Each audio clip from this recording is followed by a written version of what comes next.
Ginawang gelatin guys, grabe. Pa-inject ka na Angela. Dito nga guys, pumasok ako sa bush, tas buti na lang talaga yung araw hindi tumama. Kung hindi makalmot tayo ni Aling Selena guys. Bumalik na nga pala ako dito sa botais. Tapos grabe talaga tong si Popol guys, ayaw paawat. Pati Tore, pinapak.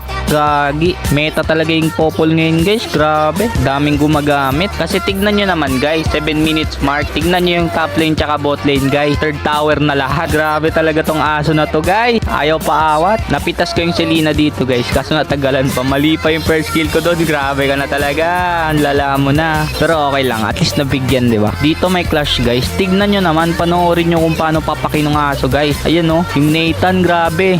Ang lambot, parang ice cream. Dito naglord na. Talagang wala akong masyadong ginawa guys. Talagang hold blade lang. Tamang farm lang talaga eh. Para ano, tamang farm bill lang talaga yung ginawa ko dito guys eh. Dito yung silong, akala siguro hindi siya kita. A man who can be moved talaga.